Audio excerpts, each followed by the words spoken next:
1994 मा निर्देशक प्रकाश राय माझीद्वारा पृथ्वी नामक दमदार चलचित्रमा महानायक राजेश हमालको अनुबन्धित हुन्छ र यो नेपाली फिल्म क्षेत्रको सबैभन्दा उत्कृष्ट चलचित्रमध्ये एक हुन पुग्छ। फिल्मको स्टोरी र डायलग निकै प्रशंसनीय रहेको हुनाले यो चलचित्र बक्स अफिसमा अल टाइम ब्लकबस्टर हिट हुन्छ।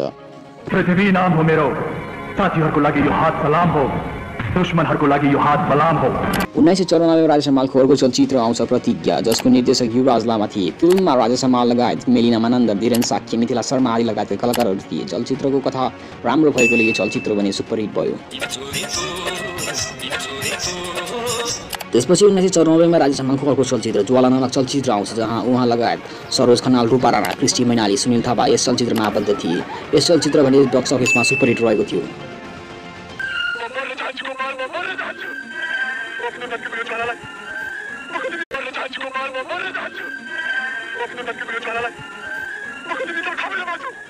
उन्नाइस सय 95 जानु अघि यहाँहरूलाई मैले एउटा अनुरोध गर्न चाहे, भिडियो मन परिरहेको छ भने कृपया लाइक, शेयर, कमेन्ट गर्न नबिर्सनु र हामीसँग जोडिनलाई यस च्यानललाई सब्स्क्राइब गर्न पनि नबिर्सनु होला। 1995 मा राजेश हमालको जीवन सङ्घर्ष नामक चलचित्र प्रदर्शनमा आएको थियो। यस फिल्मसँग जनता त्यति कनेक्ट गर्न पनि सकेनन्, जो कारण फिल्म एभरेज कलेक्सन मात्र गर्न सक्यो।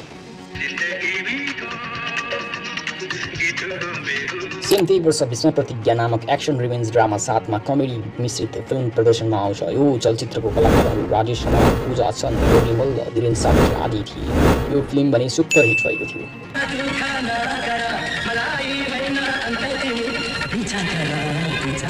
सन् 1995 मा रिलिज भएको चलचित्र प्रतीक्षा सबैभन्दा सफल अन स्क्रिन जोडी राजेश र करिश्माको अन स्क्रिन रोमान्स प्रस्तुत गर्ने अर्को चलचित्र थियो। फिल्मले व्यावसायिक रूपमा राम्रो कमाइ गर्दै यो फिल्म सुपर हिट रहेको थियो।